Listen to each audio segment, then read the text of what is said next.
right. Well, we got a very global group in here today. Thank you so much for popping that into the chat. If you're just joining us, please pop in the chat. Let us know where you're joining in from. And in the meantime, I think that we can slowly get started. So I wanted to quickly introduce myself. My name is Janelle Apaydin. I lead startup partner growth at HubSpot for startups. We have a fantastic session planned for you today. But before we dive into our core content, I wanted to quickly touch on HubSpot, our startup program, and how we partner with Entrepreneurs Organization. So for those who don't know, HubSpot is an all-in-one CRM platform.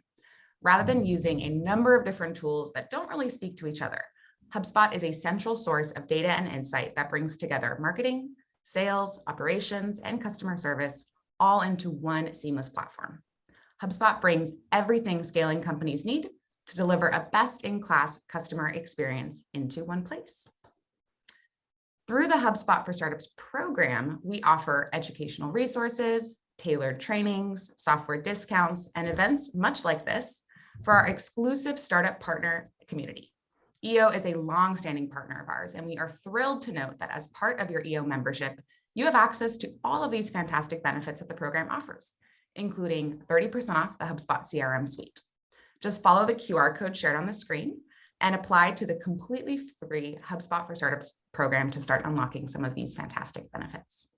So enough with that. I am super excited to introduce you to our key speakers for this event, Darmesh Shah and Eric Kelis.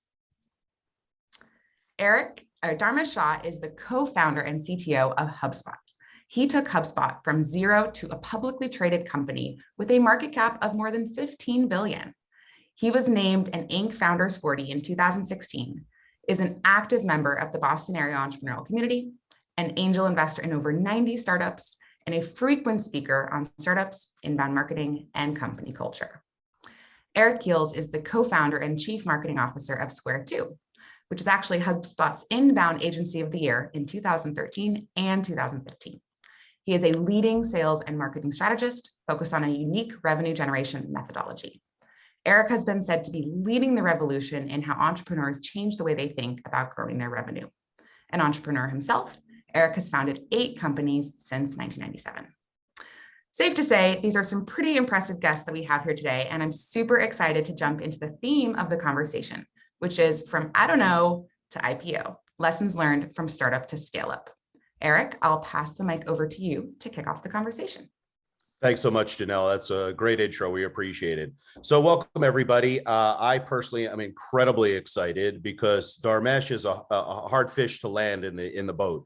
And for EOers like us to get him for this brief period of time this morning, we are very grateful. So as we all know, the people on this call are entrepreneurs, and EO is all about entrepreneurialism, but it's not just about starting businesses, it's about growing them. And EO members serve one another as our de facto board of directors, experience sharing to get success as quickly and mistake-free as possible. To that end, this interview with Darmesh is intended on helping the audience understand Darmesh, the entrepreneur, and how his journey, parallel to building HubSpot with its current market cap, like you said, Janelle, of $15 billion was accomplished. The typical EOer aspires to the heights that Darmesh has reached and wants to understand what lessons he has learned and can share on the way to the top. From a housekeeping perspective, we're going to talk back and forth a little bit of the first part of this, and then we're going to open up to questions. So get your killer questions ready, and Janelle will facilitate that at the end. So Darmesh, thank you so much. Listen, HubSpot is pretty well known in the business community, and it's a rare entrepreneur that doesn't know what HubSpot is. But even though Janelle gave us the highest level, give us your take on what HubSpot can do to help some of these entrepreneurs. Sure. HubSpot provides a CRM platform that helps you deliver a better experience to your customers across marketing, sales, and service. It's an all-in-one platform, kind of sold on a subscription basis. 140,000 customers, many of them entrepreneurs just like yourselves. That's amazing. So the concept of the all-in-one platform is not new, but for the sales and marketing arena of all businesses, HubSpot was pretty revolutionary. Give us the origin story of how you got started back in 2006. Sure. So we started originally in marketing software with a suite of applications for marketing. And the kind of genesis of the idea is my co-founder and I both met while we were in grad school at MIT. in business school, and we were kind of noodling on ideas. And the one observation we had, this is 16 years ago, was around that marketing and the way we as entrepreneurs and business people did marketing was sort of broken. Like you would go to trade shows, you might take a TV spot or radio spot ad out, but it was all about interruption. You might buy a list of email addresses and kind of blast them in the hopes that some small number of people that care would respond to you. And so our observation was, there's this new thing called the internet, and we should all be using it in order to kind of better connect to our prospective customers and deliver over time, better service to those customers using the internet. And although there were lots of great independent tools to kind of help with that and great companies behind them, it was really hard for a kind of smaller, medium-sized business to kind of put all those pieces together and really get leverage out of the internet. So that was the kind of inspiration for the original HubSpot, and we've kind of stuck to that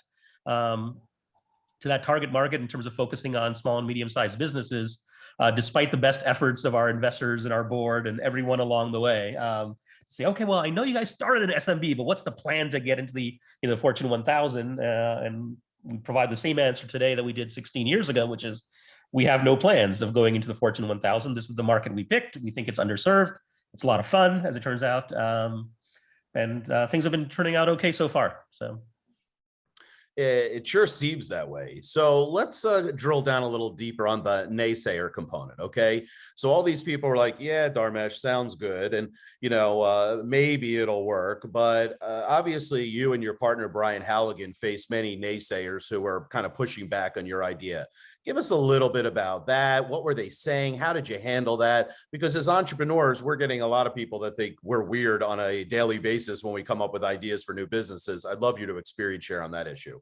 Yeah, this is a really great topic. There's a few lessons, and HubSpot's my third startup, right? So I'll kind of draw lessons from all three. When it comes to ideas, there's kind of entrepreneurs that believe, or even kind of aspiring entrepreneurs sometimes that believe that they need to kind of have the perfect idea before they get started. And they'll talk to friends and family and they'll get the idea vetted, and then nothing is quite good enough or clears the bar. They'll do a bunch of research and a bunch of homework, and they never start. And my personal experience, the vast majority of entrepreneurs that kind of hit kind of breakout success do so with an idea that was not their original idea, right? Like my thesis here is that the way to find your right idea, your perfect idea, is you actually have to start first. You have to start the business, not, oh, I'm going to have a great idea, I'm going to start the business, and then it's going to go, according to plan. It's actually flipped the other way around, which is why I'm thrilled that everyone on this call has already taken that leap of faith, because there will always be 100 reasons for why your idea sucks. And that's just the nature of the process, right? People always focus like, oh yeah, well, the market's too small, or we're not exactly sure that people will ever buy this, or they're not going to pay enough money in order to make it sustainable. There are 100 reasons, and we've heard all of them about HubSpot. So that's kind of lesson number one. The other one that kind of was a hard one lesson that I'll kind of share a brief version of is around how do you pick that idea in the first place? Like what's the kind of criteria? Is there a framework for it? And this is something I've needed to do. And this is both for companies, if you're doing a startup, or even a product within a startup. And the way I think about it is to look at an idea along 3 dimensions. Dimension number 1 is, if this succeeded beyond my wildest dreams, how big could it be? Like if it worked, like what's the overall potential? And it can be, it can be revenues, it can be growth, it can be profit. If you're a nonprofit, it can be impact, whatever it is, however you measure success, like how big could this be? That's kind of thing number 1. Let's say you measured it on a scale of 0 to 10. Thing number 2 is, what is the probability that I will achieve that particular outcome? Right. So number 1 is potential. Number 2 is probability of success. So, yep, maybe you could, create the next Google, the next Amazon, but the chances of you doing so are 0.00001. And that sort of factors into your calculus based on your risk tolerance and how far you want to go. And I'm going to pause here because a mistake many entrepreneurs make is that they look at the probability of success, and if it's low, let's say less than 10% or less than 5% objectively, they dismiss that idea out of hand. They're like, that's just too, odds of failing are just too high. What you should really do is you should combine the potential. If it's really, really big idea and you have a 10% chance at it, and if you're somewhat risk tolerance, maybe that's the idea you should actually pursue. And the tiebreaker in my mind often is the third P. And the third P is passion or proximity to the problem. And what I mean by that, if this is something that you care a lot about the customers. You've lived this particular problem. You are really close to it. You've worked in the industry for 15 years. That measures your proximity, or how much do you enjoy it? How much do you care about this particular idea? And if that number is high, even if the probability is low, that would kind of weigh that particular idea higher. Now, obviously, this is not a perfect science. So what I usually do is I will make a simple spreadsheet, like, okay, here are the 10 things I'm considering doing. Which one kind of rises above the rest across those 3 dimensions? And you can have different coefficients as far as how you weight probability versus potential versus, and those things change over time. But anyway, so that's my quick thank you for attending my TED Talk on ideas. Well done. Well done. Those are great nuggets that our attendees could take back to the office and think about. I actually agree. When I've started businesses, I pro forma out the whole thing, and then I cut the whole thing in half. And if it still makes sense at half the levels, then I consider moving forward. So great tip there. Yep. So, okay, HubSpot passed the test, right? The 3 Ps, and now you have to fund it. Tell us, like in the original days, like how you funded this startup, and maybe some of the other ones that you've done as well. Yeah, so all 3 of my startups, I wrote the first check. So the first startup, I was in my early 20s, wrote a $10,000 check to get started. That company did pretty well, made it to, and exited in double-digit millions. The second one I funded for $1 million, wrote the check to get the company started.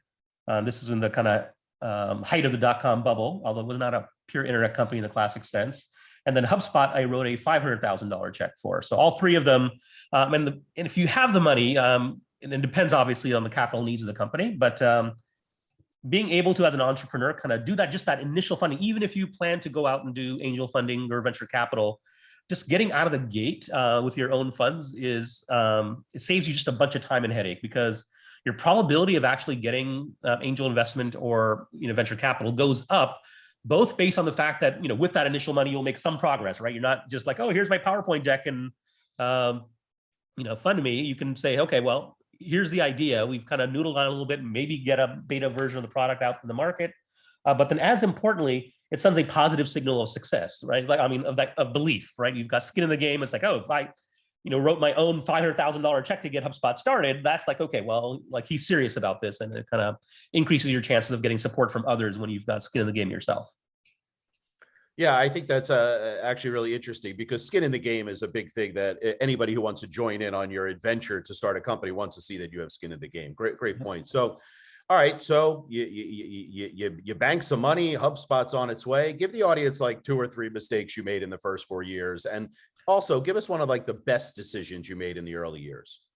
Okay, so we've made so many mistakes, it's hard to kind of pick which ones. I think the one that might be most kind of relevant here is, so I'll set some context very quickly. So Brian and I both met at MIT in business school. And when we launched HubSpot, we both had the shared belief that entrepreneurs should launch their product or their offering as early in the market as possible. Don't sit on it. Don't kind of noodle on it for 6 months, 2 years, and then say, oh, here, world, here's the thing that we've been working on. Get it out there and test the market. Because most of the time, in my experience, and I've worked with hundreds of entrepreneurs at this point, they're kind of mitigating the wrong risk. They'll say, oh, I'm going to go build the product for 9 months or 12 months, and then they'll go try and sell it, and then they'll try and build a business around it and kind of scale the business model and do those things. I think that's the wrong sequence. The very first thing you should do as an entrepreneur is mitigate market risk.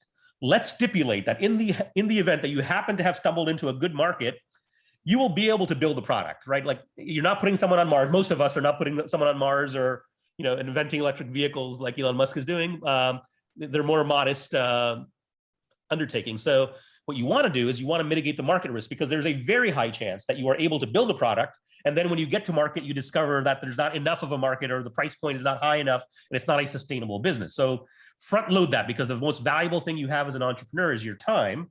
And you want to, if the idea is not going to work, you want to know that early in the process as possible. Okay, so with that baseline, we're like, okay, well, we're having I say we, it's not the royal we, Brian, my co-founder and I are having our kind of founders meeting, as we do.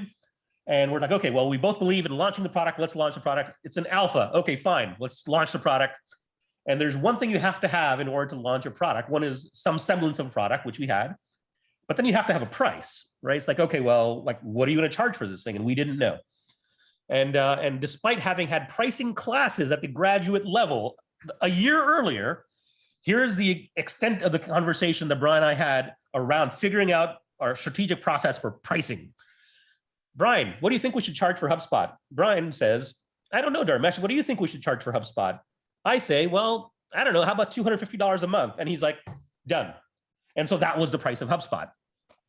And the reason this was a mistake is because it was not $250 if you are a company up to $1 million in revenue. It was not $250 to get started and then $50 a user. It was none of those things. You were literally incapable of paying us a penny more than $250 a month, which was both naive and like borderline idiotic, right? Like that is just not smart. It's not smart. I still think back on those days, like, okay, well, like, what were we thinking? Anyway, so that was a big mistake. It's important, I think, to, so we got, the part that we got right was, get the product out there kind of early. And kind of part two that we got wrong was picking a meaningful price. Had we just said it's some dollars per user, then it would have, the pricing would have scaled. We just needed some variable axis, as they say in kind of pricing world. But anyway, the thing we got right is that early on, before we even started the company, while we were still in grad school, we kind of picked a target customer base that we cared about, and we picked SMB, small and medium-sized businesses. And there were a couple of reasons for that. One is we had both kind of grown up in selling enterprise software to the Fortune 1000, and it's kind of a painful existence doing that, candidly. It's just much more fun focusing on SMBs. We think there was a much wider, bigger market because by definition, the Fortune 1000, there's only 1,000 of them, or Fortune 5,000, pick your number of choice. Whereas with small and medium-sized businesses, there's millions of them. And so the SMB market looks a lot like the consumer market, right? There's lots of potential customers, but unlike the consumer market, if you're trying to sell, build the next Facebook, or I guess now Meta, is those are very bimodal outcomes. It's like, okay, I'm going to go do this thing for the consumer market. I'm going to build this mobile app or this web app, whatever it is.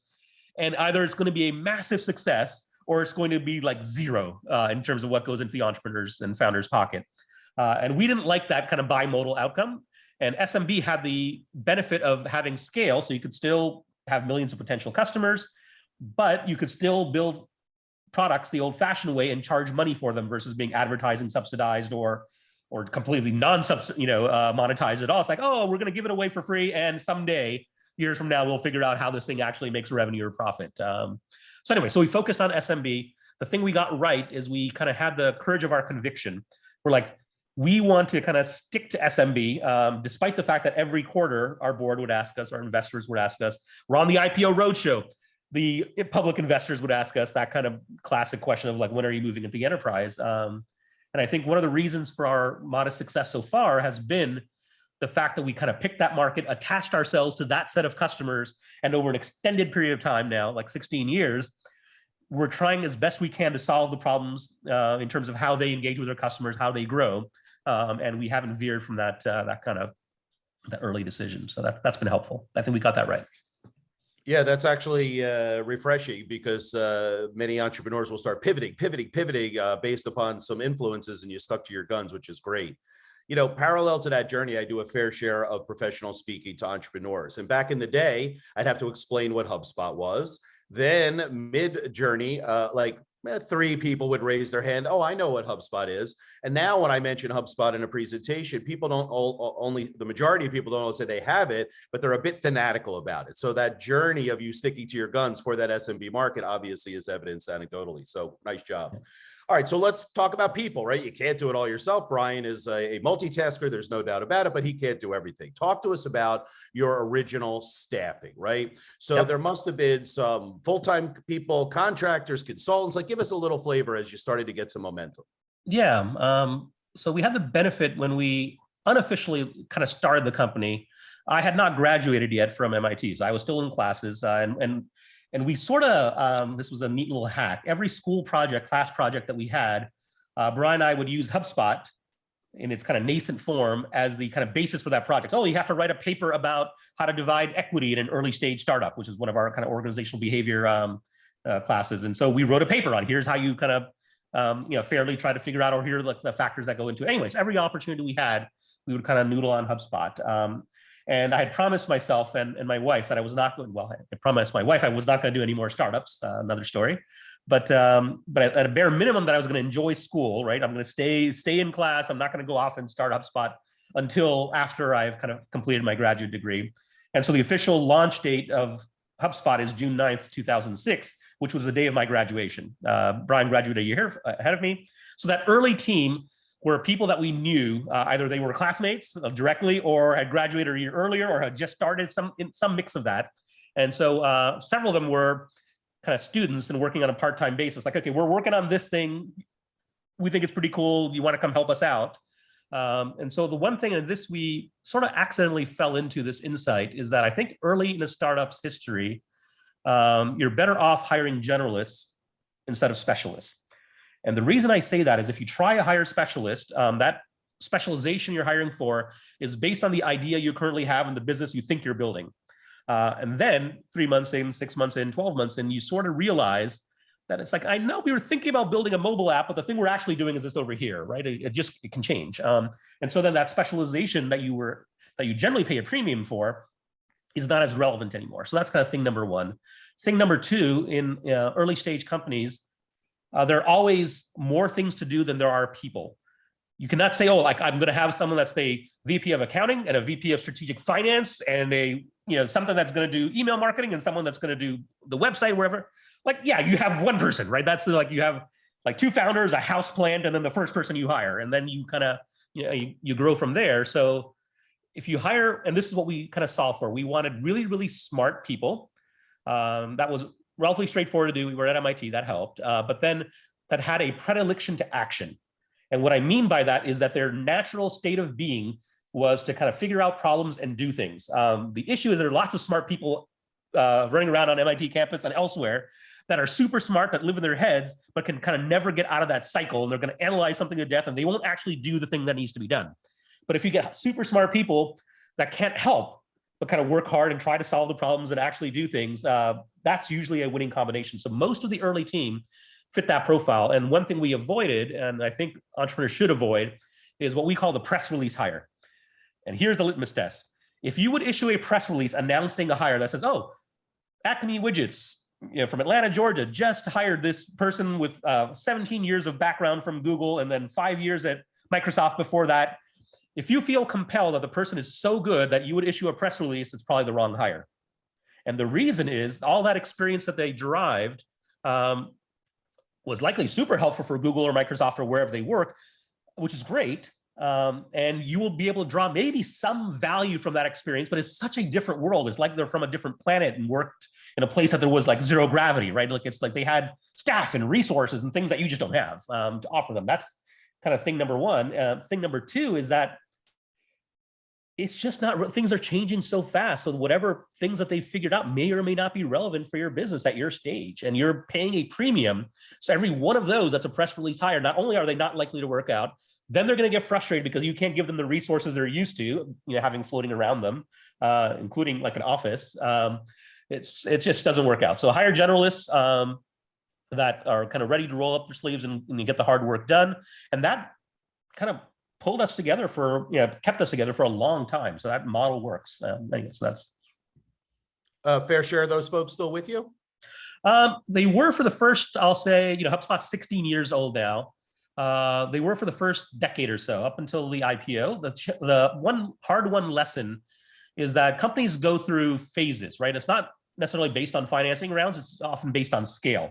Like the people that were really, really good from, let's say, 0 employees to like 150 to 200, some of them will kind of carry through into the next stage, but some of them are just not happy, at that kind of higher headcount because they don't know everybody. It's like, it's just a different kind of company. And the temptation is to try and like hug everyone that you hired in those early years really tightly. You love them. They've been great. They've brought you to where you are, but it's not fair to them, nor to you, nor to the business to try and hold on to them too long. I think you should be supportive. Those that want to continue to scale with you, give them coaching, give them help. But sometimes it's just a kind of personality mismatch. And it's good to recognize that and act on it. But most of those people had like really, really long tenures, 10 to 15 years in those. Yeah. That's really cool. And it's a hard decision as you grow, but your responsibility is to the company, not to those people. So I feel your pain. And then the other thing, and to kind of close out the point on the generalist versus specialist, as you scale, that's the other thing that will likely change, as your proportion of specialists coming in is going to get higher. You're going to need someone because they're playing a particular role in the company. And in order for you to kind of compete, they need to be like in the top 10%, top 1% of that role. And the only real way to get that is that's what they have committed their kind of careers to getting really, really good at, right? They're specialists in that particular role. And so that changes as well, is that some of those generalists like being generalists. They don't want to kind of narrow their field of view and get exceptionally good at one kind of narrower part of the thing. They like having their hands in multiple things or whatever. And so they're often better suited to a earlier stage company. Yeah, really great nugget. Okay, let's switch gears just a little bit. We now have a great idea. We're charging $250 a month with no way to scale. We are ready to really fuel the growth. So investment money aside, you really fueled the growth of HubSpot with your own sales and marketing. So I want you to give the attendees today just two nuggets that I find interesting, being someone that watched you from day one. One is your use of content, and two is your leading of a revolution or a movement around inbound marketing, not buy HubSpot for $250 a month. Could you give us a little bit of how that fueled the growth? Yeah, so our observation that kind of HubSpot was based on, that we kind of took our own medicine or took our own advice, was around this notion that the best way to pull customers in was not the classic approach to marketing, which you have some limited budget for marketing, whatever, however big or small it is. And then you use that budget to kind of blast the world with your message in the hopes that some small fraction of people that care about what you're selling will buy from you. That has been the classical, what we call the outbound model. What we did is kind of flip that idea on its head. And we said, hey, let's take the budget, however big or small that you have for marketing and growth. And instead of blasting the world with your message, use that budget to create content that will be useful for your prospective customers. Write blog posts, be on social media answering questions, do videos, whatever medium it is that fits you, do that thing. And your focus should not be on, oh, I'm going to write a blog and like literally 90% of the articles about how our product is awesome, our company is awesome, we're running a promotion, here's the thing, well, buy now. It's like, that doesn't work, because that's basically just another form of the outbound model. It's just you're doing it in a different way. The way we did it, and the way we think is the right way to do it, is become just attached to helping your customers solve the problem that they have. At the end of the journey, they may consider your product and buy your product, but actually be a genuine value add and put some value into the system before you try to extract value. So imagine, and I'll talk to you about one of our early customers, first 50. It was a producer of fences for llamas, the thing that looks like a camel. And they were a worldwide business, by the way. And this is a business. It's not like it was a growing business, multi-million in revenue, had never done any internet marketing. And so our advice to him was, so he's been running this company for decades. It's like, can you just get someone to kind of follow you around the farm? And I want you to share with the world of people that need llama fences because they have llamas. Here are the 10 things you need to know about llama fences. No promotion of his product, whatever. Like, these are the mistakes people make. And it just blew out. So you wrote a blog, you had videos, you had things, and this is inbound marketing, right? It's like, you're not competing with Nike, you're not competing with Google. What you're really doing is saying, there are like 1,000 people out there that need this help. This is what they're looking for. And for those people, this is immensely valuable. For us, it might be boring. It's like, who's going to read a blog about llama fences? Llama farmers read blogs about llama fences. That's it, right? Your customers. So anyway, my advice, and this is what we did at HubSpot. We're like, okay, well, it's a little bit meta, right? Because we're saying this is the shift in the world. And so we did is not buy HubSpot. We said, this is the shift in the world. This is what you should be doing. Here's how you start a blog. Here's what social media is. Here's how much you should be spending on SEO and how do you do it? And we were spending pretty much 100% of our marketing budget on doing nothing but adding value for our prospective customers. And as fate would have it, over time, lots of them are nodding their heads. And then someone's like, yeah, you're right. Now, how do I do that? How do I do the thing that I believe is the right thing? And then that leads them to HubSpot. And we have a sales team that will follow up and help them get there. But that's the story. By the way, we've seen that work literally tens of thousands of times for all businesses, shapes and sizes all over the world. That model, at the time, it was revolutionary 16 years ago. Now it is not. So if you're a startup getting started, feeling some frustration in terms of market growth, It takes a while. It's not an overnight thing, but it works in terms of creating content to draw people in. Okay, there's no doubt about it. It works. We've proven that. It's a much better way to sell. It's easier to close a deal that comes inbound than you banging on doors and beating the bushes. Yep. Why are so many people still engaged in outbound, in your opinion? Well, one is just inertia. That's what they're used to. That's what they grew up with. That's like, if you're the VP of marketing at a 60-person company, you don't know any different, right? Like not that the internet is new, but it's like the internet's the thing I use to kind of watch YouTube videos or whatever. They don't make the connection that it's an actual business tool and a way to kind of reach customers. So that's kind of reason number one. Reason number two is it's non-trivial. It's a whole skill set you have to build, right? This is not something that through osmosis we just learn or have at birth. And you may have children that are just old enough that they know everything there is to know about the internet. But like most kind of marketing and salespeople and entrepreneurs, this doesn't come perfectly naturally, and and this is why kind of agencies such as yours exist, is to help people. It's like, okay, we know this is hard, but we know it works. Here's how it would work. We'll hold your hand through the process and help you get to the other side. And at that point, you can kind of build out your own team, things like that over time. So, but yeah, I think it's just, I think we underestimate. The internet has grown really fast and things have moved very fast. People don't move that fast. It's just not humans as a general. It's like, it takes us a while to absorb new things and try new ways, especially when it's related to our business, because it's risky to say, oh. And so my advice, I'll close out on this, is that you don't need to go, this is the nice thing about it, 100% into all inbound. It's like, okay, I'm not going to do outbound anymore for the rest of my life. It's all going to be inbound. Start by taking 10, 15% of your budget, start a blog. It doesn't take that much money. The tools are out there, whether HubSpot or otherwise, and they're free or near free. You should get started. Yeah, that's my. Yeah, I mean, we agree. We always counsel our clients like a blend, right? Let's start dipping our toe and let's look at the data. Like, look, you got better results in inbound than outbound. Let's migrate more of the budget. So we could talk for hours about that. But now it's 2014. It's time for the IPO, right? How did you know that it was the right time to go public? Like, give us a little bit about what other options you had to grow aggressively. Why IPO? Just give us a little talk around that if you wouldn't mind.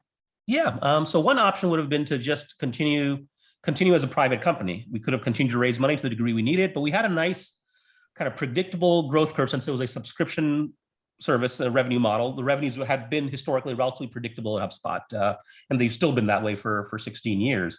But this notion of going public had kind of been in Brian and I, in our heads, literally from like the first year of HubSpot, right? Like when we started the company, we made the choice, which I think co-founders and founding teams should have this discussion around, okay, so what do we want this business to be? What are we trying to achieve? What does success look like? What do we do when someone comes and offers us 20, 50, $100 million for the business they want to acquire? Like all these kind of hard existential questions.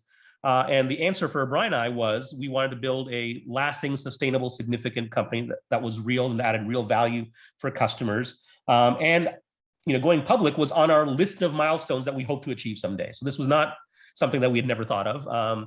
And the other thing, and people that have not been exposed to it, the IPO structurally and in almost every way is a financing round. It just happens to have many more investors in that round, and it has regulations because you're offering shares to the public. And so there are regulations. There's the SEC that kind of governs it. But all things being said and done, it's actually, people have kind of fear of the IPO process, and there are criteria in terms of what public investors look for. They're not all that different from what private investors look for, right? They want to understand the business model. They want to understand the growth rate. What could this be? What are the competitive challenges? All those things. And we felt like, so we were preparing for IPO, it feels like, since we started, but at least the 2 or 3 years kind of leading up to when we went public. But then we felt like we had a CFO on board that had taken a company public before. The numbers kind of made sense. The one thing I will say, though, is that it's become more fashionable now to put off an IPO much, much longer. You see private companies raising $300, $400 million, $1 billion. And that's what you did like when you went public. When HubSpot went public, we had raised $100 million in private equity, and we raised like $125 million in our IPO in that round. So that is like a tenth of what most private rounds are for companies even like a half our scale. But my advice, should this you ever be at the kind of crossroads, is the really nice thing, this is personal gratification of having gone public, is that we went from about $0 to $1 billion as a private company in the span of roughly 8 years, and which was great. The people that made money outside of the founders and the HubSpot team were private company investors, and more power to them. They had belief in us when we may or may not have deserved it. But then we went from $1 billion to $15 billion as a public company.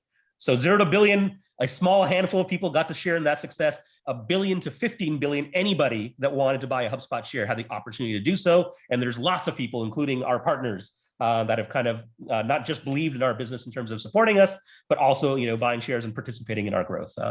By the way, this is not financial advice. Do not buy or trade HubSpot shares based on anything I say today. Past performance does not indicate future. Exactly. Okay. So yeah, so look, I was there from the beginning. I was at the first inbound, which was not inbound, hugs, right? Something like Yep. we didn't even call it inbound, right? Yep. So one of the things you could feel when you were at the original gatherings was this culture that you and Brian had facilitated. Give us a little bit about how you drove that culture, how important it is, just your perspective on that. Yep. So the biggest mistake I think I have made, or at least in the top 3 of my professional career, is not being more intentional about culture earlier. So we've always been loosely about culture, and our early kind of conversations around culture, I looked them up between Brian and I. First of all, we didn't use the word culture, but it's like, oh, we want to build a business that we enjoy working in. That was kind of one of our kind of baseline principles. We want to have a business that's kind of transparent and open because we don't like secrets. We don't think it's fair for companies to kind of hold tightly onto information, and employees to have kind of very little knowledge, especially if you're like providing options and things like that. We think out of fairness, they should kind of know how the business is working. Anyway, so we had some fundamentals. We would never really written them down. It was years later that we created this slide deck called the Culture Code. And you can just go to culturecode.com if you're curious. And it basically captures now how our business works. It's the kind of operating system, how we make decisions, what makes us tick, what kinds of people tend to succeed at HubSpot. It kind of articulates our culture. And the biggest lesson, and this is a dozen years ago that this process started with this slide deck. By the way, and it's just from a marketing perspective, it's been viewed like 6+ million times, right? So it's, even as a marketing piece, it's been good because we release it to the public. It's not just internal anymore. But the biggest lesson, I think this will be relevant to literally everyone on the call today, which is the biggest lesson I've learned about culture. And that lesson is you need to treat culture as a product. So you have a product, whether it's a product or a service, whatever it is, you have an offering for your customers that you build and you tweak and say, here's what customers need. Similarly, you should build a second product, which is for your employees, for your team. And the way you succeed at that is the same way you succeed at your primary product, right? The way you don't say, oh, I'm going to build this product. I'm never going to talk to a customer for like 18 months until I'm done building it. No right-minded entrepreneur would ever do that, right? That seems so silly. Similarly, you wouldn't build a culture without actually asking the people what they're looking for. You would build a product and not continually ask your customers, like, okay, what bugs have you found? What features do you want? Is this working for you or not? Would you recommend this product? So there's a Net Promoter Score, which is basically a satisfaction survey that many companies know well and send the NPS survey to their customers. We do the exact same thing at HubSpot, and we call it the eNPS. So it's an internal survey for all employees. We do every quarter. We've been doing it for 12 years or more. And we ask those exact same 2 questions on a scale of 0 to 10. How likely are you to recommend HubSpot as a place to work, right? So it's that product because they're buyers of that product. And the reason it's so useful to have that mental model of thinking of it as a product is because then you do things that seem sort of abstract. It's like, okay, well, how do I deal with like the flex time versus remote work? How do I answer these questions? And the answer often is ask your customers, right? And that's the employees. Like what? And you may choose to say, okay, well, they're asking for this, but that means they're not really a good fit. Just like a product could have potential customers that are not a good fit, company cultures can have a culture that's not a good fit for certain classes of people. It's like at HubSpot, we're like into the kind of transparency thing, we're into humility. But if you're a type A personality with 20 years of experience at Oracle, it's unlikely you're going to work out at HubSpot, right? So not all cultures are for all people. There needs to be that kind of matchup and that fit. But so that's the big lesson. So think of your culture as a product. Think of your employees as customers of that product. And when you do so, as you're trying to recruit in this, as it turns out, it's a weird paradoxical world. because you have what many are calling the great resignation. And by the same token, it's like really hard to hire. It's like, okay, where are these people going? It's very, very competitive for, especially for technical and marketing talent. But anyway, in the same way, if you build a better product for your actual customers, marketing for that product becomes easier, right? You get word of mouth, people hear about you, there's trust, and it's like you get this kind of wind in your sails. Same thing with your culture. So in the same way that a good product helps you market, a good culture helps you recruit. It's the exact same underlying mental model. There's a funnel, just like you have with your or a flywheel based on your preference. But anyway, that's my big lesson, that go back to your respective offices or after you get off this Zoom thing and think about, if I had thought about my culture as a product, how would I figure out whether, the product I have now, because you have a culture. Every company, whether they like it or not, has a culture. Now, the question is it the culture you want? Is it the culture your employees want? And if not, how do you tweak it? That's excellent. Okay, so thank you for letting us know what's going on in the mind of Darmesh, right? We really appreciate it. But you've accomplished so much. You're still a young man. Like, what are your plans for your next chapter in the life of Darmesh Shah, right? Like, what obstacles do you see getting to that next stage? Give us a little bit about where you're going. Yes, I'll say this. So mentally, I feel young. I still feel pretty much like I'm about 28 is how I like, my brain's like, I find the same thing silly. I'm still not quite a grown up, but my body disagrees. I will tell you, in terms of the label, I'm still a young man. I am not. But anyway, as far as kind of the next chapter and what's next for me, I'm starting to write that chapter simultaneously to the chapter I'm in right now with HubSpot. And this is not starting in a new business. HubSpot will be my last in terms of companies I found or start. And the thing I'm trying to do is figure out how to transfer 90% of whatever wealth I've accumulated to causes that I care about. And I want to do it in my lifetime. I don't want to leave it as a thing. We have an 11-year-old son. Our plan is not to try and create a multi-generational dynasty. And by the way, all due respect to those that want to do that, that's just not my wife's nature or my nature. So that's what I'm trying to figure out, is how would I take the kind of technical skills that I have and some of the kind of business skills that I have and find good ways to channel that. So I will likely kind of build technology to help with philanthropy is likely what will happen. But that's where I'll be spending my time outside of HubSpot. Okay, follow-up question. All the entrepreneurs on this call are on the hamster wheel, right? Got to have more, got to keep growing my company, got to drive more sales. Give us your insight and when enough is enough. It's interesting. So so I don't think of kind of success or there's like some kind of mile marker that you get over and then it's like you're done. I think you need to kind of pay back yourself as you go along the way in terms of time and enjoyment. Let me say this. Here's a lesson I've learned, is that we spend roughly the first half of our lives, give or take a little bit, converting time into money. So I grew up very, very modest upbringing, right? I came in as an immigrant to the United States and worked retail and did the things that one does when they're younger and they're earlier in their careers. And if someone, and I was like looking for the hours, like I want to work a 40-hour work week. And if someone canceled a shift, that means I was going to make less money that week, right? That's how my life worked. And it was that way for a relatively long time. Even when you're salaried, there's usually a direct correlation between the money you make and the hours you're willing to put in, right? It's like the hourly rate might go up over time, but that model still works across startups for sure, banking and finance. Anyway, so we spend the first half of our lives converting time into money. And then the last half of our lives desperately trying to convert money back into time. And so my advice, and I've done this now for a couple of decades, is put a price tag on your time and protect it fiercely, more fiercely than you protect anything else, including your money. Money you'll be able to make back, time you won't be able to. I know it sounds cliched, but it's true.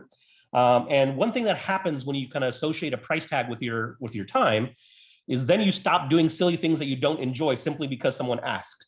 It's like, okay, well, or because it like had to be done. So right now, like I will, it's like I value my time X, and the way I think about it is like, would a future self buy my time at this rate right now? And the answer is almost 100% always for all of you will be yes, right? Your future self would die to get 100, 1,000, 2,000 hours back somehow. So treat yourself with that degree of respect now, and learn to say no. So when is enough enough? Like literally right now. Like if you are just like grinding, and I get it, I understand, because when you're, it's like having a child, and left to their own devices, they will consume all available calories. We love them, right? Like, and we wanted them to grow up into healthy, productive members of society. Same thing with the company. But you can't, like, the best thing you can do for your child and for your startup is to actually kind of take care of yourself first, at least have, and it's not the kind of like work-life balance thing. It's a work-life harmony thing. Now we have a degree of freedom that we didn't have, pre-pandemic, but kind of figure out what's the model that works for you. So I'll give you like, I work 7 days a week, but I don't work the classic hours. Up till my average time is, bedtime is around 1:30 a.m. It's weird. Like I pretend like I live in a different time zone because I'm a late night person. So some of the hours that I work is from 11 to about 1:30. And that is my best time. It's quiet, the family's asleep, there are no obligations, I have no calls or Zooms or anything. But I still get my sleep in. I don't wake up before 9:30. I don't use an alarm clock unless there's something to get up for, which there often isn't. In the early years of HubSpot, you weren't allowed to schedule a meeting before 11 a.m. There was we had very few rules. That was one of them. And it was because both my co-founder and I are night people. You can do those kinds of things. But anyway, so my advice would be enough is now. If you're not enjoying it, just have a reckoning with yourself to say, is this enough? And what am I doing this for? But if you're enjoying it, it's like, it's okay. Then it's not really work. But you gotta, keep it in check. Excellent. Fabulous interview. I want to turn it over to Janelle in just a second for some of the questions that I see are piling in on the Zoom chat. But I have one question, right? Looking backwards, what advice would you give young Darmesh in 2006? Like, give us some experience sharing that you would have given to them. The enough is enough thing is great. Another nugget that you would have said to your young self so that you would have cut the learning curve or been happier? Give us a little of that. Yeah, I think the biggest one, it took me a long time to figure this out, is that most things you need in business are skills. And by definition, skills are learnable. I'll give you an example. So if you had surveyed all my friends and family as I was growing up and through my teens, I would have been voted the least likely person, literally the least likely person out of hundreds of people, I have a big family, to start a business. Why? It's like, well, he's not a natural entrepreneur. He doesn't have natural sales skills, right? Or sales ability, like all the things we associate with successful entrepreneurs. I had zero of those things, like none of them, right? That was, and so that was not my path at all. And I'm an introvert, so I don't even like being around people all that much. And as it turns out, good entrepreneurship involves like interacting with people. And so what I've learned is that there are things that most things that you think, require some natural born innate talent, actually don't. And the difference between talents and skill is the ability to acquire an ability to do something. Talent means you'll acquire it faster.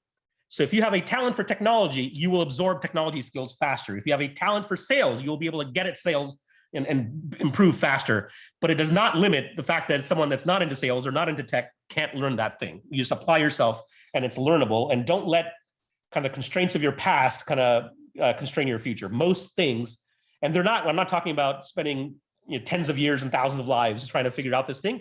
It doesn't really, you can read 3 good books and go to some good classes and have a good mentor group that you can learn from, and you can conquer most of those things. So don't shortchange yourself. Don't have imposter syndrome.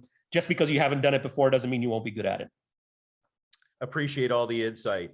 Thank you so much for sharing time. Number one, you had to get up for this. Number two, you have hundreds of people, so we know this is uncomfortable for you. But we not my natural habitat, but I hope it's been useful so far.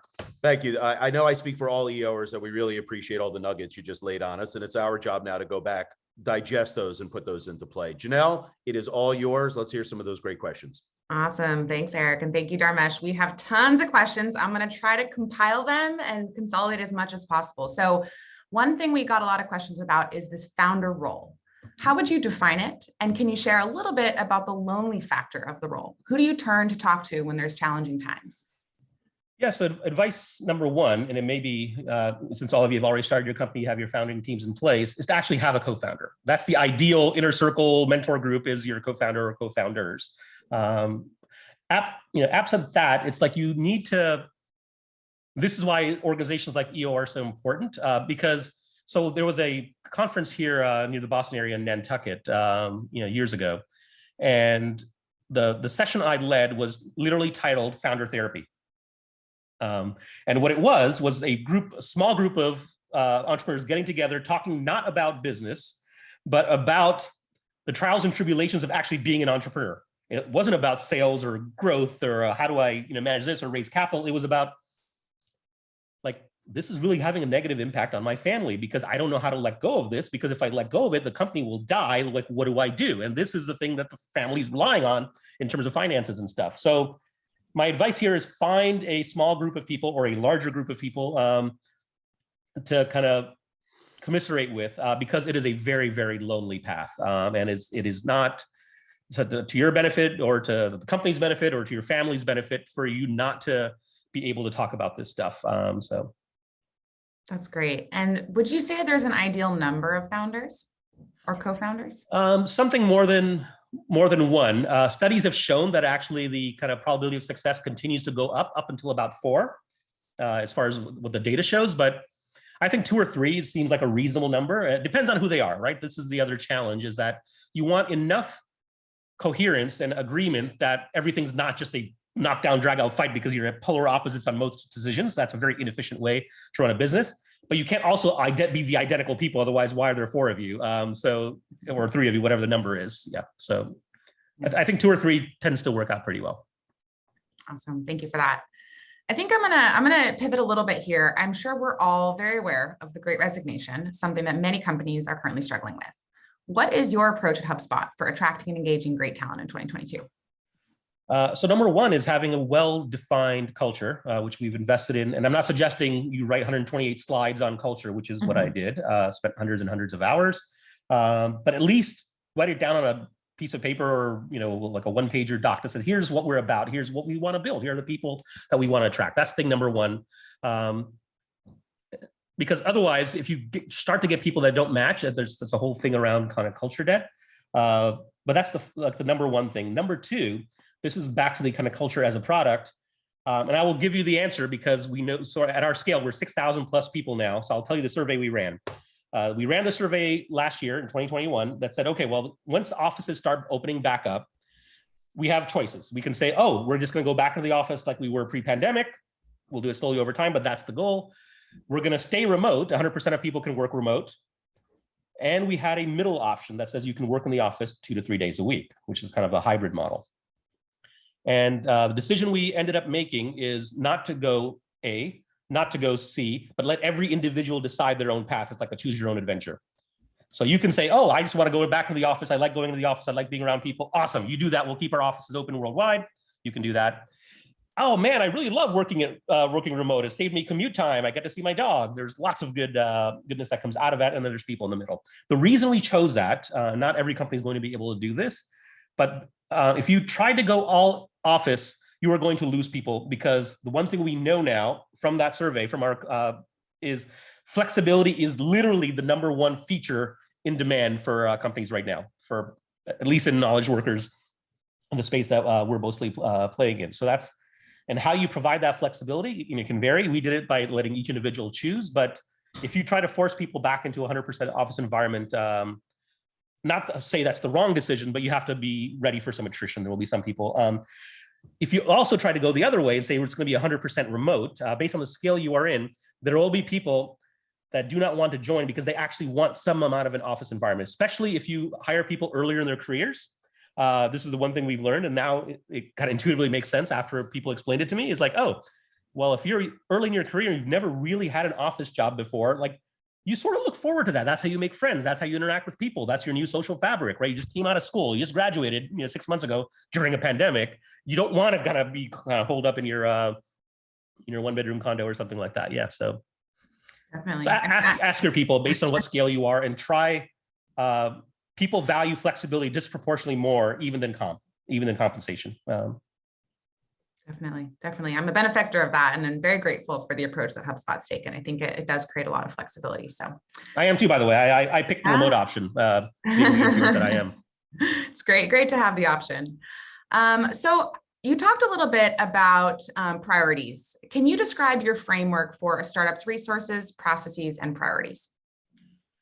This is the hardest one. So my kind of quick advice here, this applies at every stage and actually even at every individual. I have a 4-word strategic plan. And that forward plan is do fewer things better. And that's it. I think the mistake most individuals as entrepreneurs make, and then their companies make, is they try to take on too much because they feel like they need to. And this manifests in different ways. But if you find yourself saying yes to a lot of things because they sound like quote unquote good ideas, good causes, whatever, pick your thing of choice.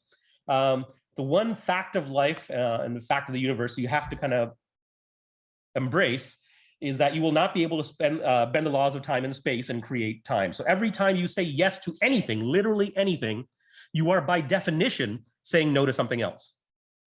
You are. Time is a zero-sum game. So every time especially if it's a recurring commitment, you have to make the choice that says, okay, I'm going to do this because it's going to have impact, because I think it helps the business, it helps my people, whatever reason. But you can't say yes because it's comfortable. You can't say yes because there's going to be some upside to it. Of course, there's some upside to everything that you're going to do. The question is there more upside than the thing you're going to have to cancel? And what is that thing you're going to cancel? You just accepted this 4-hour drive and trip to some customer site. What are you giving up in order to do that? And you have to identify that. If you get better and better at that, guilt starts to go down. You get much more selective around how you can allocate your time, which is your most precious resource. We can talk about finances and in terms of how you spread headcount and other things, but you as an entrepreneur get better at that. Then your next job is to help your team get better at that, because they make the mistake even more than you do. It's like, because they like each other. And so someone from marketing says, hey, product team, I had a customer ask for this thing or whatever, can you go do that? Or the finance team. And most people are well-intentioned and like their colleagues and like their company and tend to say yes. And that's not solving for the company. That is not. Sometimes it is, but it's not necessarily the best thing to do for the company. Definitely. Thank you for sharing. There's so many questions here. I'm trying to pick the best ones. One thing that seems to be a popular question is, do you think that a business should be profitable from the start and not focus on growth that will lead to profitability through economies of scale? No, I don't believe that unilaterally. I do believe some businesses should start with profitability. I believe all businesses should have a path to profitability. One of the things that bugs me is a lot of startups, especially in the tech world, are like, oh, like revenue, we don't really care about that. We just raised $30 million from Sequoia. We'll figure that out as far as business models and revenue someday later. So, it varies. Like, different businesses have different capital needs, have different kind of profitability horizons in terms of returns they should create. If you're creating a service business, you should be able to get profitable within the first year. Right? It's like you may be investing in brand, you're going to grow, it's fine, but there should be some near-term path to profitability. If you're building a product company, maybe you're going to do some private rounds of capital like HubSpot did, and you're trying to scale it. So there's no perfect answer for all businesses, but the wrong answer is like we're above thinking about money and revenue and profit. That is always the wrong answer. It's a business. Yep, definitely. All right, looks like we are just up at time, so I'm going to end with a higher level question here. I'm going to try to loop up a couple, which is, we talked a bit about your next steps, about passion. What types of projects are you looking at right now? What are your passions? And what are the books or sources of inspiration that keep you motivated? All right, so let's take the passion one, because books, I can do a blog post and I can write a list of things and read all sorts of stuff. The thing that I think we're all on the verge of is this kind of new shift to what some are calling Web3, a new generation of the internet. The thing that excites me is not NFTs and things like that have a lot of controversy around them, but is around kind of better connecting people so they can exchange value. So right now, businesses, when they want to connect to someone, you're likely going to go through LinkedIn for prospecting, for job candidates, or you're going to go through Facebook and do advertising. You're going to do all these things. I think the future internet is going to allow businesses and consumers, buyers and sellers, to connect more directly and for that value to be exchanged more directly. So right now, if a recruiter tries to hire you away, Janelle, they send you a message, they paid money to LinkedIn to send you that message, and you get exactly $0 of that money, despite the fact that it's your data that they have, the fact that you're the one being recruited. You don't make anything. I think in the future, the world will look a lot different, a lot fairer, which is, Janelle says, for $50, I'm willing to entertain. I'm not really looking for a job, but I'm willing to actually read your message.